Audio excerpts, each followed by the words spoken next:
ओम गणेशाय नमः। ओम नमः शिवाय। मैं निखिल ज्योतिषाचार्य आप सभी का मेरे चैनल पर पुनः स्वागत करता हूं। आशा करता हूं कि आप सभी स्वस्थ होंगे। महादेव की कृपा आप सभी पर सदैव बनी रहे। ये वीडियो मिथुन यानी कि जमीनाय के लिए बहुत विशेष है, क्योंकि वीडियो है अप्रैल मई जून 2025 के त्रिमासिक राशिफल के बारे में। मेरे चैनल पर विस्तृत रूप से मासिक राशिफल आते हैं, साप्ताहिक राशिफल आते हैं। ग्रहों की गोचरीय स्थिति पर भी यथासंभव मैं वीडियो बनाता ही हूँ, ताकि एक गाइडेंस मिल पाए। लेकिन ये जो त्रिमासिक राशिफल होते हैं बहुत विशेष होते हैं। जो व्यक्ति समझता है कि ज्योतिष कोई जादू टोना नहीं है, जो समझता है कि ज्योतिष कुछ ऐसा नहीं है कि किसी को भी करोड़पति बना देंगे, बल्कि वो व्यक्ति ये समझता है कि ज्योतिष मार्गदर्शन का टूल है। ग्रहों की ऊर्जा को समझकर, ग्रहों की स्थिति को समझकर, उनके परस्पर संबंध को समझकर अपने जीवन में उसको ढालना है, अच्छी चीज़ों का लाभ उठाना है, बुरी चीज़ों से बचना है। ऐसे लोगों के लिए त्रिमासिक राशिफल और मैं कहूँगा ज्योतिष भी बहुत लाभकारी होता है, क्योंकि वो उस हिसाब से अपने जीवन को प्लान कर सकते हैं, बच सकते हैं, लाभ उठा सकते हैं। और यकीन मानिए जो 3 महीने का कालखंड है मिथुन के लिए बहुत बड़े बड़े बदलाव लेकर आएगा। जहाँ एक और अप्रैल का महीना ऐसा होगा जहाँ पे मंगल अपना राशि बदलेंगे और उसी राशि में आ जाएंगे जिसमें उनको होना चाहिए था, या जिसमें वो अक्टूबर में थे, क्योंकि बीच में वो वक्री हो गए थे, पतित हो गए थे। वहीं आपके लग्नेश बुध मार्गी हो जाएंगे, शुक्र भी मार्गी हो जाएंगे। जो आपके 10वें भाव में बहुत सारे ग्रहों का जमावड़ा था वो धीरे धीरे करके कम होगा। खैर इस महीने अप्रैल में तो नहीं होगा, लेकिन मई आते आते वो ग्रह आगे बढ़ना शुरू हो जाएंगे। ग्रहण लगा था आपके 4थे घर में मार्च में, 10वें घर में मार्च में, तो कई लोगों के पर्सनल लाइफ, प्रोफेशनल लाइफ में डिस्टर्बेंस आई होगी। अब धीरे धीरे करके वो चीज़ें भी आगे बढ़ेंगी। मई का महीना आएगा तो उसमें बड़े ग्रहों के गोचर हैं, उसमें गुरु का गोचर होगा, राहु का गोचर होगा, केतु का गोचर होगा। बहुत विशेष एक प्रभाव रहेगा। जून के महीने में भी बहुत बड़े बड़े राशि परिवर्तन है। वहाँ पर बृहस्पति और सूर्य की युति होगी, वहाँ पर अंगारक दोष बनेगा जब मंगल केतु के साथ मिलन करेंगे। तो बहुत कुछ हो रहा है, तो मैंने कुछ ही चीज़ें अंकित करी है और इन सभी चीज़ों का विवेचना करने का मैं प्रयत्न करूँगा। यदि आपकी लग्न राशि या चंद्र राशि मिथुन है, दोनों ही गाइडेंस के लिए इस राशिफल को देख सकते हैं। मैं हर बार बताने के प्रयास करता हूँ कि राशिफल अलग अलग नहीं बन सकते। आपको जहाँ से रिलेट करता है, आपको लगता है कि मुझे लग्न राशि से रिलेट करता है तो वहाँ से देखिए, चंद्र राशि से करता है तो वहाँ से देखिए। मैं हमेशा यही बताने का प्रयास करता हूँ कि अलग अलग राशिफल नहीं बन सकते, क्योंकि राशिफल एक पॉइंट ऑफ व्यू होता है, तो उसमें एक चीज़ को हम सेंटर मान के चलते हैं। तो अगर आप लग्न से देखेंगे ग्रहों का गोचर वही होगा, चंद्र राशि से देखेंगे वही गोचर होगा। अलग अलग नहीं बन सकते, जहाँ से आपको रिलेट करता है वहाँ से देखिए। मैं हमेशा कहता हूँ लग्न वास्तविकता के सबसे पास होता है, तो लग्न से देखेंगे तो अच्छा है। इनकेस नहीं पता आपको तो आप चंद्र राशि से भी इसको देख सकते हैं। तो यदि आपकी लग्न राशि मिथुन है या चंद्र राशि मिथुन है, दोनों ही गाइडेंस के लिए इस राशिफल को देख सकते हैं। शुरू करेंगे हम अप्रैल के महीने के साथ। अप्रैल का महीना धीरे धीरे करके चीज़ों को थोड़ा सा स्टेबिलिटी की तरफ लेके जाएगा। मार्च का महीना, फरवरी का महीना, या कहिए साल का शुरुआती भाग मिथुन के लिए काफ़ी कष्टकारी रहा होगा। शुरू में ही मंगल पतित होकर लग्न में आ गए थे, आई थिंक जनवरी में ही हुआ था। तो गुस्सा, एग्रेशन, मैरिड लाइफ में प्रॉब्लम, एक्सीडेंट्स, चोट लगना कई लोगों को साथ हुआ था। फिर ग्रहण लगा आपके 4थे घर में, आपके लग्नेश नीच के हो गए, 10वें घर में ग्रहण लगा, कई लोगों की जॉब भी गई होगी, परिवार में दिक्कतें आई होंगी। अब धीरे धीरे करके अप्रैल का महीना चीज़ों को सुधारेगा, चीज़ों को ठीक करने का प्रयत्न करेगा। सेहत भी कई लोगों की बहुत बिगड़ी होगी। अब पहला जो बदलाव होगा अप्रैल के महीने का वो मंगल का होगा, और मंगल आपके धन स्थान में जाकर बैठ जाएंगे। ये होगा 3 अप्रैल को, 3 अप्रैल को होगा। एक तो मंगल अब अपने नॉर्मल जगह पर आ गए। वैसे अगर नॉर्मली ही चल रहे होते तब तक तो बहुत आगे पहुंच गए होते, लेकिन 20 अक्टूबर को आपके 24 में यहाँ पे आए थे कर्क में, फिर दिसंबर में वक्री हो गए और जनवरी में वापस आपके मिथुन में गिर गए थे। वो इसको ग्रह का पतित होना कहते हैं, मैं कई बार बता चुका हूँ। पर अब वो नॉर्मल स्थिति में अपने आ चुके हैं और अब उनके पास वो ऊर्जा है। ग्रह जो पीछे छूट जाता है उसके अंदर वो एक बल आता है चीज़ों को ठीक करने का, या फिर दोबारा अपनी गति पर वापस आने का, सामान्यता वापस लाने का। तो मंगल का दूसरे घर में आना और आपके लाभेश होने के नाते उनका दूसरे घर में आना बहुत प्रॉपर धन योग बना रहा है, यानी कि उच्च कोटि का धन योग यहाँ पे आपका बन रहा है। वो आपके 6ठे घर के स्वामी भी हैं, तो अर्थ त्रिकोण के स्वामी भी हुए। तो करियर में भी अगर कुछ बाधाएं आ रही थी तो उनको भी दूर करने में मदद करेंगे। जैसे मैंने कहा ग्रहण लगा था यहाँ पे, फिर यहाँ पे भी लगा था 14 तारीख को आपके चौथे घर में ग्रहण लगा था, फिर 29 तारीख को आपके 10वें घर में ग्रहण लगा था। कई लोगों की जॉब भी गई होगी। तो अगर इनकेस आपकी रिसेंटली जॉब गई है तो मंगल का दूसरे घर में आना, क्योंकि वो अर्थ त्रिकोण है, धन स्थान बनता है और लाभ स्थान के स्वामी है, तो जिनकी जॉब चली गई थी उनको दोबारा जॉब प्राप्ति में भी मंगल यहाँ पर मदद करेंगे। और धन का योग तो बन ही जाता है। यहाँ पे बहुत सारे ग्रहों से वो त्रिकोण में है और मंगल गति के कारक है, तो धन प्राप्ति में गति आएगी, धन प्राप्ति में लाभ मिलेगा और अर्थ त्रिकोण है यानी कि जीवन की भौतिक चीजों में सफलता मिलेगी। लेकिन यहाँ पे मंगल जब भी आते हैं तो मंगल दोष बनता है। मैं हर बार ये भी बताता हूँ कि दूसरे घर का मंगल भी मंगल दोष होता है, तो मैरिड लाइफ पर इसका थोड़ा नेगेटिव इम्पैक्ट हो सकता है। मैंने पहले ही बताया था कि मिथुन वालों के लिए मैरिड लाइफ में प्रॉब्लम थोड़ी रहेगी कुछ टाइम तक के लिए, क्योंकि मंगल दोष बहुत लंबे टाइम तक रहेगा। तो यहाँ पे मैरिड लाइफ में थोड़ा सा ध्यान दीजिएगा, लेकिन बिजनेस के पॉइंट ऑफ व्यू से ये फिर भी काफ़ी अच्छा रहेगा। बिजनेस में आपको बहुत लाभ यहाँ पर प्राप्त हो सकता है, इसमें कोई दो राय नहीं है।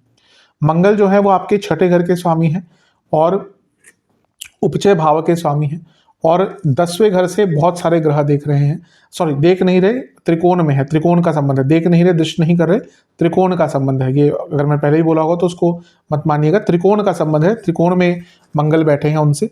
तो इसका अर्थ ये होता है कि मंगल का एक्टिवेशन बहुत हो गया। मैं हमेशा कहता हूँ कोई भी ग्रह अगर किसी भी ग्रह से त्रिकोण में है उसका संबंध बहुत ज़्यादा कायम होता है उससे।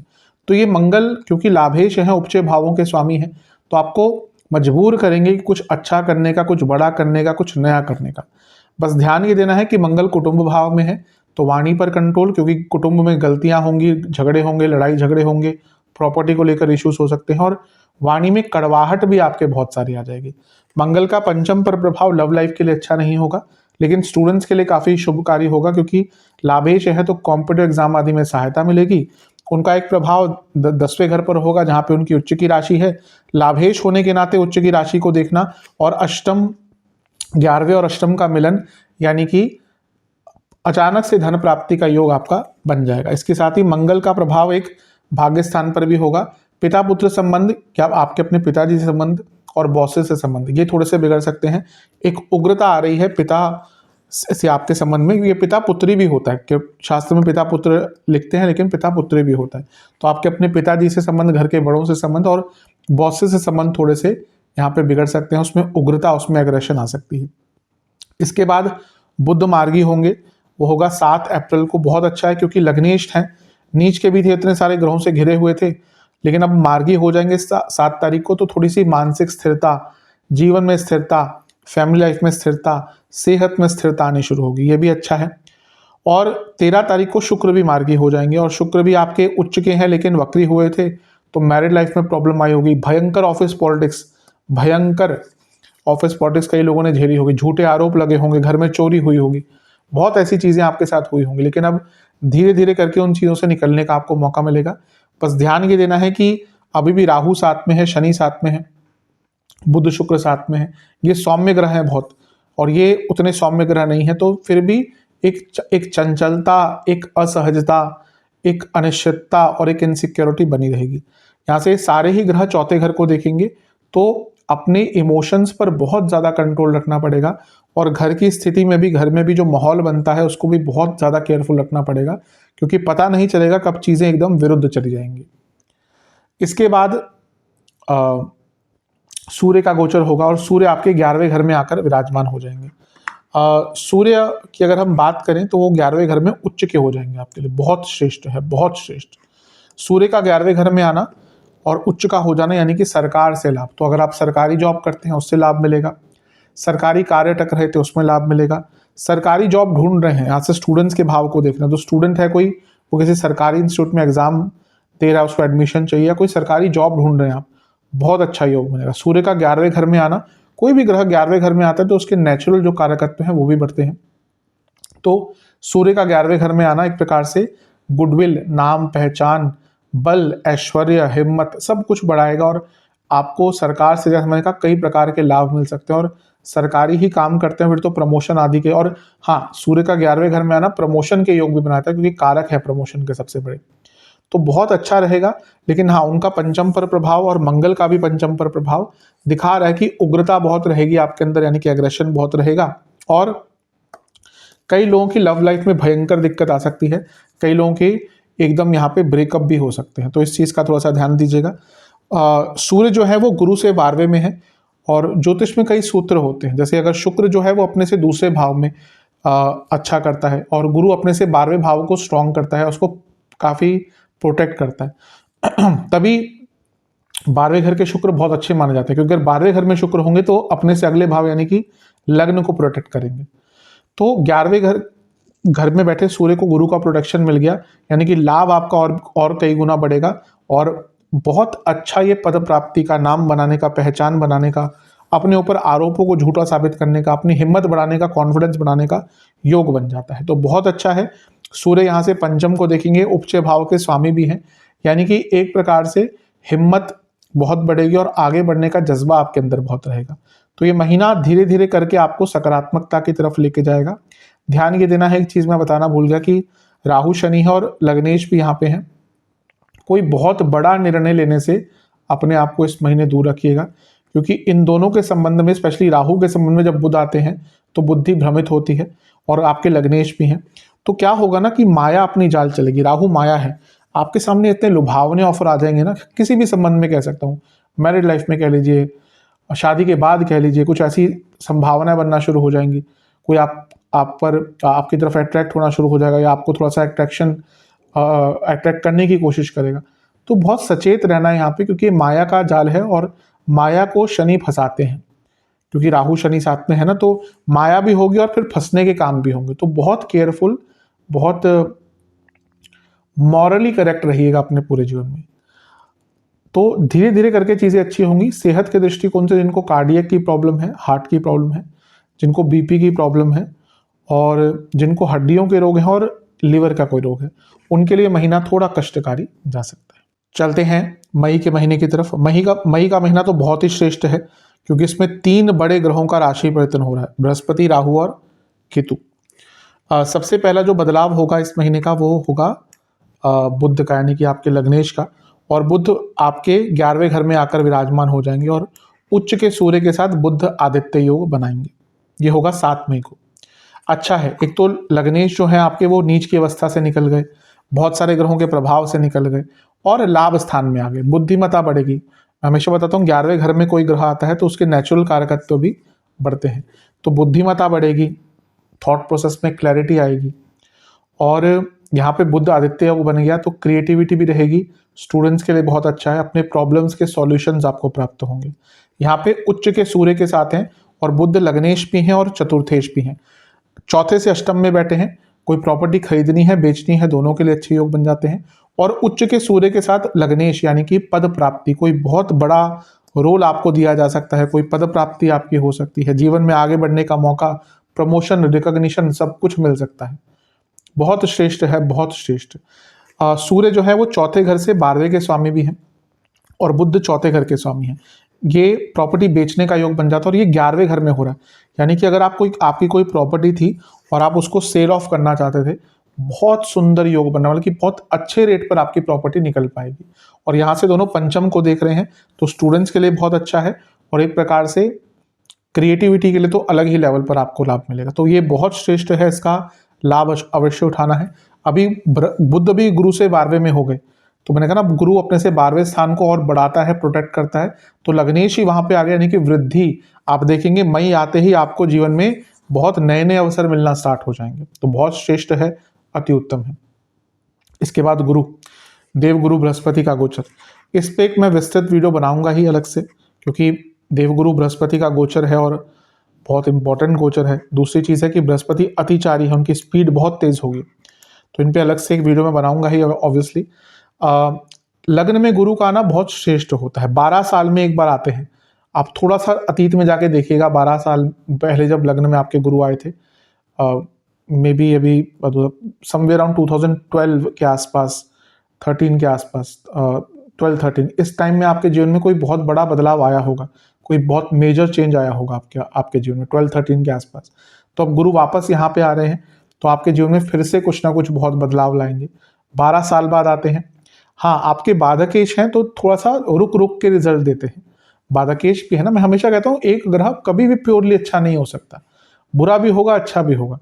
तभी लोग पूछते हैं ना कि कभी कोई कंसलेशन मिले सबसे अच्छा ग्रह कौन है, मैंने कहा जो सबसे अच्छा कभी कभी बहुत बुरे रोग दे देता है वो। अष्टम में और कोई आपके राहु बैठे हैं, गुप्त धन होगा आपको लेकिन बहुत बड़े रोग देते हैं अष्टम के राहु। तो इस प्रकार से कभी भी नहीं कहना चाहिए कोई एक ग्रह बहुत अच्छा होगा।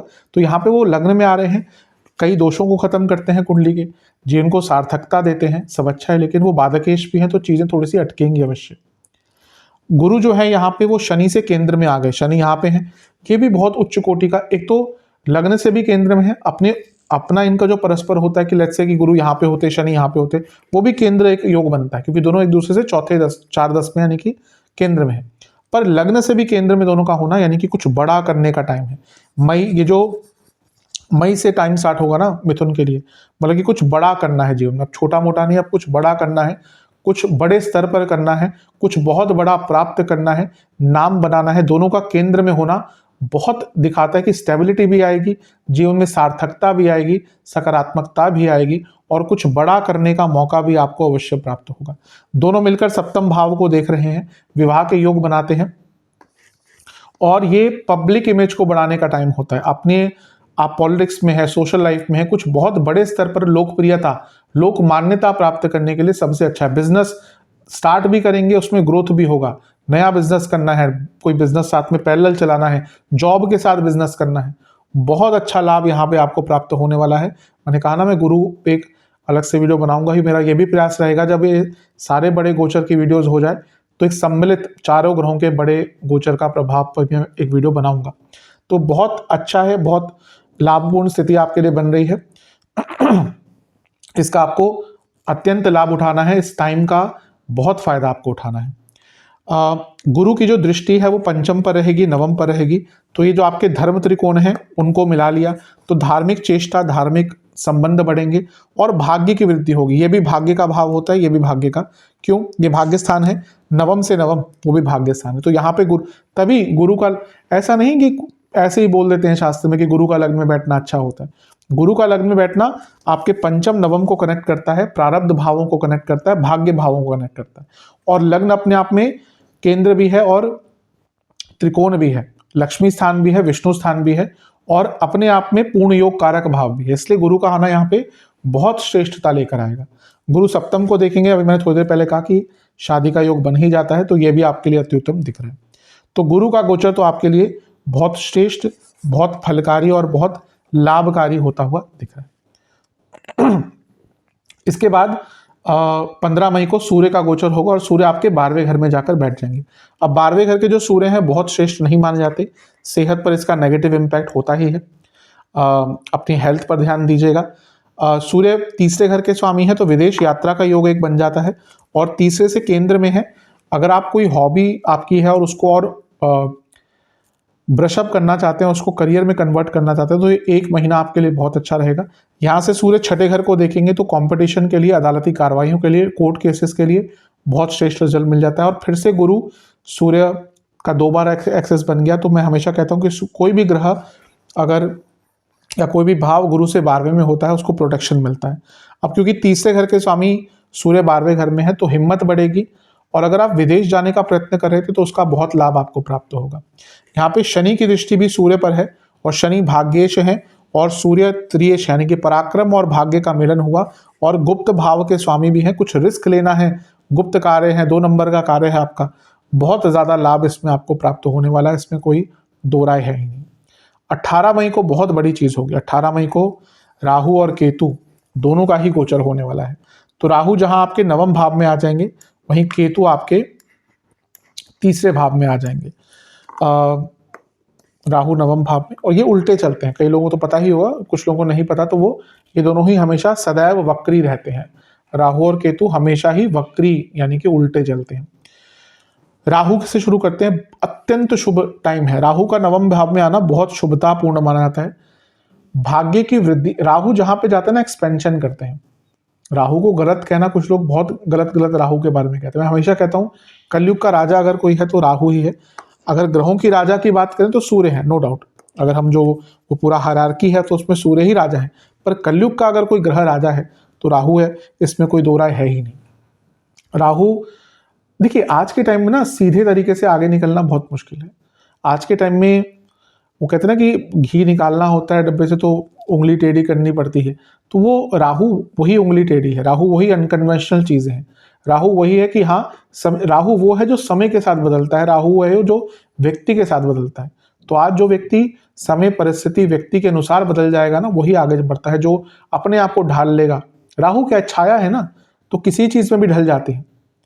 तो राहु का नवम भाव में आना बहुत श्रेष्ठ रिजल्ट देगा। जो विदेश संबंधित काम करते हैं उनको तो बहुत ही अच्छा, अगर आप ऑलरेडी विदेश में हैं बहुत श्रेष्ठ है, अगर आप विदेश जाना चाहते हैं बहुत श्रेष्ठ है। और नवम भाव के राहु तीर्थ स्थलों के दर्शन कराएगा।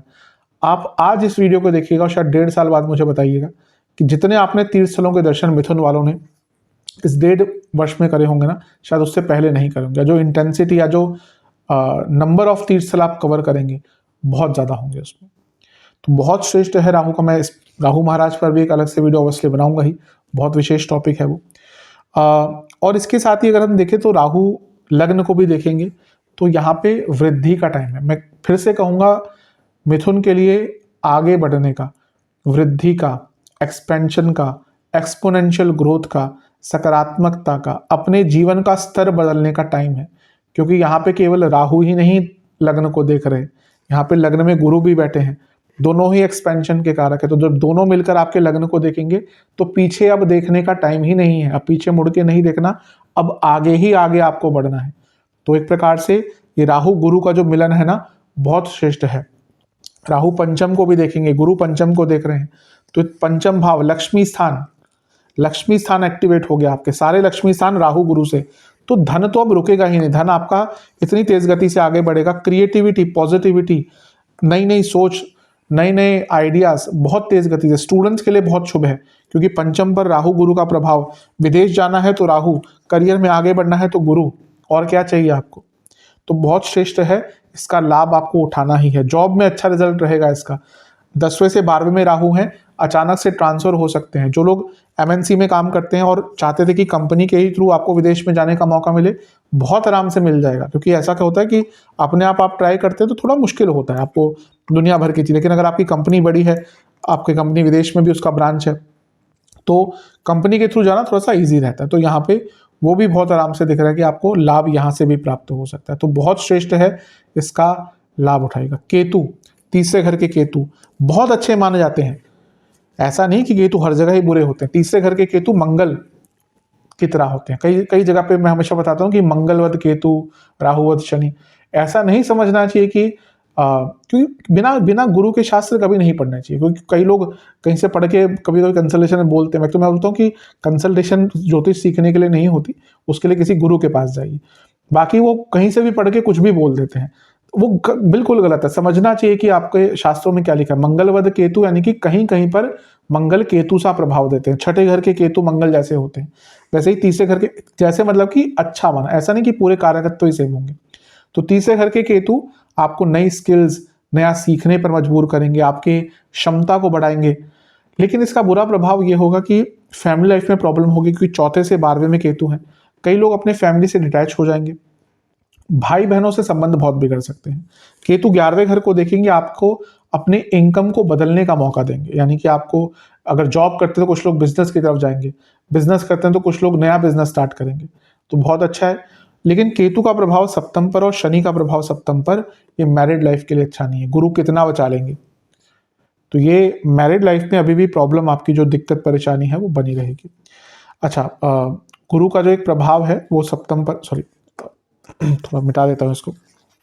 गुरु का प्रभाव एक सप्तम पर है और केतु का प्रभाव भी सप्तम पर है।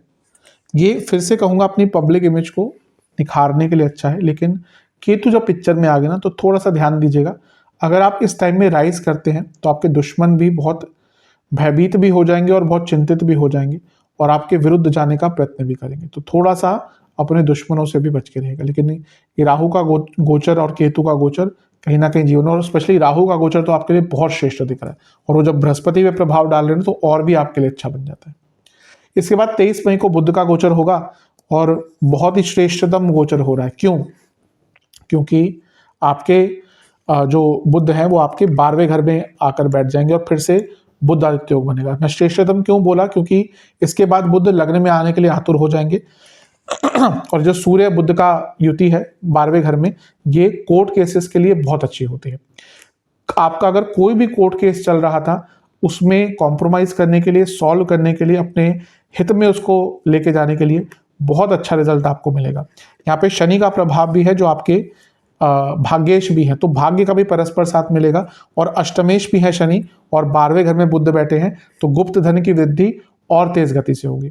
नेगेटिव इंपैक्ट इसका ये होगा कि सूर्य ऑलरेडी आपके 12वें घर में है और बुध लग्नेश होने के नाते 12वें घर में आ जाते हैं, यानी कि सेहत, एक जो नेगेटिव इसका इंपैक्ट है वो सेहत होगा। बुध का ऐसा 12वें घर में होना कोई बहुत बुरा नहीं माना जाता, लेकिन लग्नेश होने के नाते जब सूर्य का संबंध आ गया साथ में, तो इम्यूनिटी और हेल्थ दोनों ही गई। और शनि का प्रभाव अष्टमेश होने के नाते कोई लंबा रोग, कोई पुराना रोग वापस आ सकता है। इन्फेक्शन आदि बहुत रहेंगे, पेट के रोग बहुत रहेंगे, तो इन पर ध्यान देने की आवश्यकता है। इसके बाद शुक्र का गोचर होगा, लेकिन क्योंकि वो 31 मई को हो रहा है, तो इसलिए उसका प्रभाव हम जून के महीने में देखेंगे। तो ओवरऑल ये महीना बहुत अच्छा दिख रहा है। बड़े ग्रहों के गोचर आपके लिए बहुत श्रेष्ठ हैं, इनका लाभ आपको अवश्य उठाना ही है। बस ध्यान अपना सेहत का दीजिएगा, स्पेशली महीने के मध्य भाग से जब सूर्य का गोचर होगा 15 तारीख को, और उसके बाद 23 मई को जब बुध का गोचर होगा।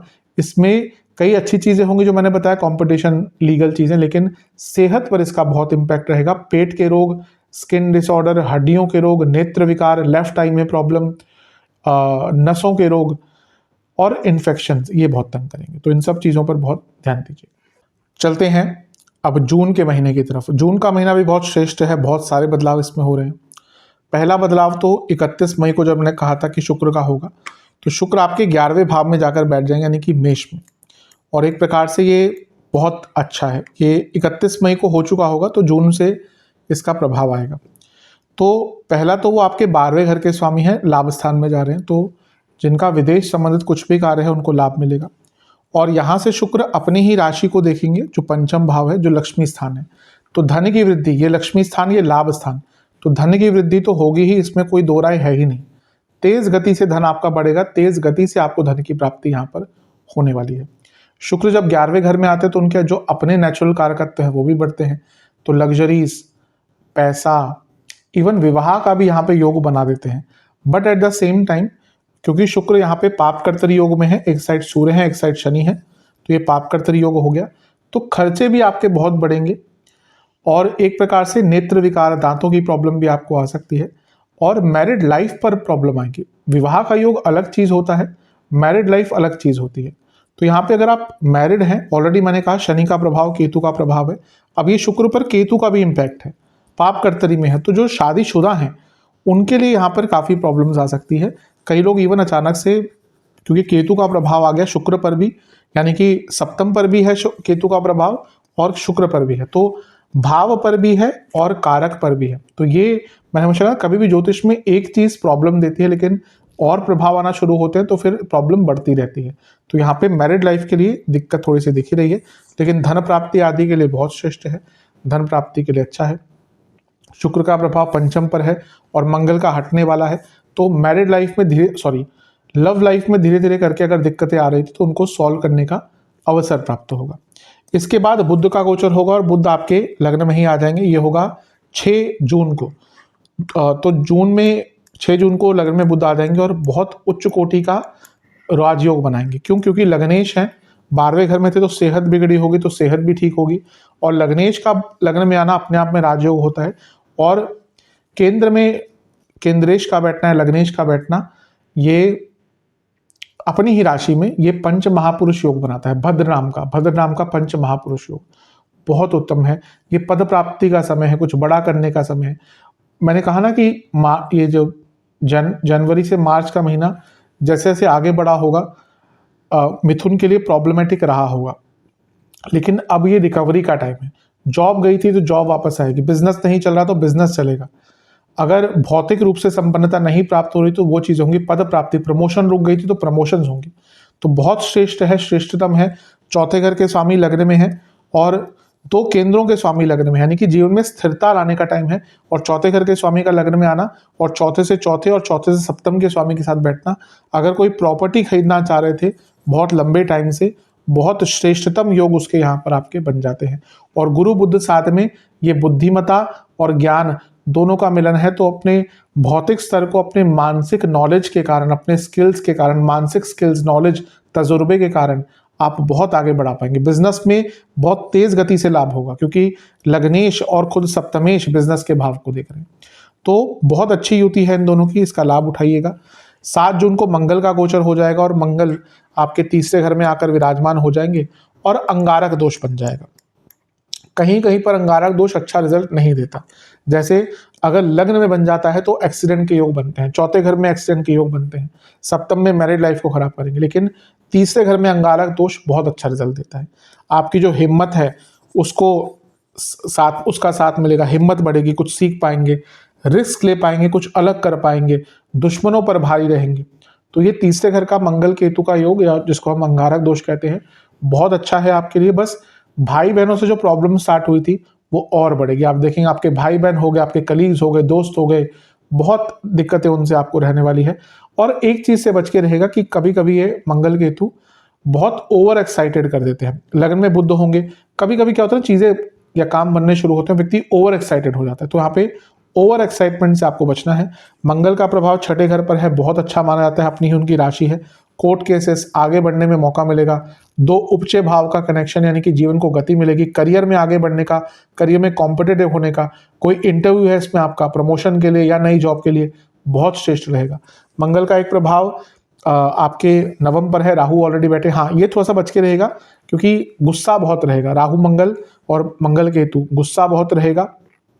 और छठे भाव पर भी प्रभाव है मंगल का, यानी कि कंपटीशन तो ठीक है, लेकिन अपने से बड़ों से, बॉसेस आदि से संबंध बिगड़ेंगे, वो ध्यान देना। और मंगल का एक प्रभाव 10वें घर पर है, जहाँ पे शनि भी है। ये कंस्ट्रक्टिव डिस्ट्रक्टिव होता है शनि, क्योंकि 8वें घर के स्वामी हैं और मंगल लाभ स्थान के स्वामी हैं। इनका मिलन तेज गति से धन की प्राप्ति दिखाता है और जॉब चेंज का योग भी बन जाता है। लेकिन आपको ना बहुत गुस्सा आएगा कार्य क्षेत्र में। आप देखेंगे कि आप अच्छा काम भी करेंगे, लेकिन जो गुस्सा है, एग्रेशन है, अथॉरिटेटिवनेस है, वो आपकी बहुत बढ़ जाएगी। आप लोगों को डोमिनेट करने की कोशिश करेंगे। वैसे ये मिथुन के नेचर के विरुद्ध होता है, लेकिन आप देखेंगे आपका गुस्सा थोड़ा सा यहाँ पे बढ़ना स्टार्ट हो जाएगा।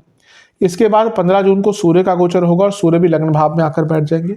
अति श्रेष्ठ है, श्रेष्ठतम है, क्योंकि उपचय भाव का स्वामी लग्न में, लग्नेश के साथ और 2 केंद्रों के स्वामी के साथ। ये पराक्रम है सूर्य, और ये दोनों जो है वो केंद्रों के स्वामी हैं। यानी कि कुछ बहुत बड़ा अगर आपको करना था ना, मैंने अप्रैल के महीने में अंत में कहा था कुछ बड़ा मत कीजिएगा, यहाँ पे कहूँगा कुछ बड़ा करना है तो यही टाइम है, कुछ अलग करना है तो यही टाइम है, बाद में टाइम नहीं मिलेगा। बहुत अच्छा है, पद प्राप्ति का योग बनता है, नाम बनाने का योग बनता है। सारे मिलकर सप्तम को देखेंगे, अपनी पहचान, आप पॉलिटिक्स में एंटर करना चाहते हैं, सबसे अच्छा टाइम है। कोई एनजीओ खोलना चाहते हैं, कोई सोशल वेलफेयर का काम करना चाहते हैं, सोशल मीडिया पे एक्टिव रहना चाहते हैं, नाम बनाना चाहते हैं, सबसे अच्छा टाइम है। बहुत अच्छा है, इसका लाभ उठाइएगा, इसका फायदा उठाइएगा। हाँ, सूर्य का प्रभाव भी सप्तम पर, तो मैरिड लाइफ के लिए बहुत अच्छा नहीं है समय, लेकिन बाकी एरियाज में आप बहुत ग्रो कर सकते हैं। बिजनेस में तो बहुत तेज गति से, अगर बिजनेस में कोई आपका कोर्ट केस चल रहा था, सरकारी बाधा है, पैसा फंसा हुआ था, वो काम आपका आगे बढ़ेगा। तीसरे घर के स्वामी है, नया बिजनेस स्टार्ट करना है, कुछ डिसीजन लेने हैं, रिस्क लेना है, बहुत अच्छा योग बन रहा है, तो इसका लाभ उठाइएगा। अच्छा, एक चीज से बचना है यहाँ पे 3 ग्रह लग्न में है और उन पर राहु का इम्पैक्ट है। तो कभी कभी क्या होता है, और तीसरे घर के स्वामी सूर्य भी है, तीसरे घर में मंगल केतु है, ये सारी ही चीजें टू मच एक्साइटमेंट दिखा रही है, टू मच एक्साइटमेंट। और जब राहु आ गए ना, और एक्साइटमेंट, राहु प्लस एक्साइटमेंट, ये माया का खेल होता है। आपके पास इतनी लुभावनी चीजें आएंगी ना कि आपको पता नहीं चलेगा कि ये चकाचौंध में सही क्या है, गलत क्या है। तो ये वर्ड ऑफ कॉशन है कि बहुत संतुलित होकर अपनी चीज़ों को कीजिएगा। बहुत ऐसे लोग, ऐसी चीज़ें, ऐसी परिस्थितियां बनेंगी जो बहुत लुभावनी होंगी, चकाचौंध हो वाली होंगी, too good to be true वाली होंगी। तो बहुत केयरफुल यहाँ पे रहने की आपको आवश्यकता है, लेकिन ओवरऑल देखा जाए बहुत श्रेष्ठ है, बहुत अच्छा है। इसके बाद बुध का गोचर भी होगा महीने के अंत की तरफ, अंत तो नहीं, 20 तारीख के आसपास, 22 को होगा, सॉरी 22 को बुध का गोचर होगा, 22 जून को, और आपके धन स्थान में बैठ जाएंगे। लग्नेश है, धन स्थान में आकर बैठ गए तो और क्या चाहिए, धन की वृद्धि होगी ही। शनि से त्रिकोण में है तो एक स्टेबिलिटी आएगी, करियर में आगे बढ़ने का मौका मिलेगा। और यहाँ से वो अष्टम को देख रहे हैं, यानी कि अचानक से धन की प्राप्ति, एंसेस्ट्रल प्रॉपर्टी का लाभ या वसीयत आदि से लाभ मिल सकता है। तो ये बहुत श्रेष्ठ है, इसका लाभ उठाइएगा। इसके बाद 29 जून को एक गोचर होगा, लेकिन शुक्र का होगा, और वो फिर एकदम महीने के एकदम अंत में है, तो उसका प्रभाव हम जुलाई के महीने में जब त्रिमासिक राशिफल बनाते हैं तो उसमें देखेंगे। तो ओवरऑल ये महीना आपका बहुत श्रेष्ठ है। जो भी चीज़ें मैंने कही उनका लाभ उठाइएगा, जिनसे बचने को बोला उनसे बचिएगा। सेहत के दृष्टिकोण से cardiac problem, hormonal disorders, food infection की प्रॉब्लम, गले की प्रॉब्लम, शोल्डर के आसपास दर्द या इंजरी, नेक इंजरी, थ्रोट की प्रॉब्लम, ईएनटी की प्रॉब्लम और साइनस और थायराइड संबंधित दिक्कतें आपको बहुत तंग कर सकती है। तो इन सब चीज़ों पर बहुत ज़्यादा ध्यान देने की आवश्यकता है। अब उपाय की बात करते हैं। ये सरल उपाय आपको एक एक बारी करने हैं। किसी भी बुधवार इस उपाय को कर सकते हैं, वरना नहीं मिलता बुधवार को समय, कई लोग काम करते हैं, तो किसी भी दिन कर सकते हैं। पूरे मन से श्रद्धा से उपाय कीजिएगा, तभी फल मिलते हैं। पहला उपाय है, आपको गणेश जी को लड्डुओं का भोग लगाना है और खीर का भोग लगाना है और एक मीठे पान का भोग लगाना है। और इसके साथ ही आपको गणेश जी का एक मंत्र है, ओम गणनायकाय नमः। गणनायक एक शब्द होता है, उससे ओम गणनायकाय नमः इस मंत्र का जाप कीजिएगा 108 बार। और बुद्ध महाराज का एक मंत्र है, ओम शास्त्राय नमः। शास्त्र से बनता है, ओम शास्त्राय नमः, इसका 108 बार जाप कीजिएगा। दूसरा उपाय है, आपको महादेव का अभिषेक करना है दूध, सफ़ेद तिल से और गुलाब जल से, केवल इन 3 चीज़ों से। और महादेव को भी खीर का भोग लगाना है और ओम शून्याय नमः, ओम शून्याय नमः मंत्र का 108 बार जाप करना है। और गुड़ का दान आपको गौशाला में करना है। कितना करना है ये आपके ऊपर है। ये 3 उपाय कीजिएगा, अवश्य श्रेष्ठतम रिजल्ट आपको मिलेंगे। आशा करता हूँ वीडियो काम आएगी। चैनल पर नए हैं, सब्सक्राइब कीजिए, वीडियो को लाइक कीजिए। मिलता हूँ अगले वीडियो में, तब तक के लिए ओम नमः शिवाय।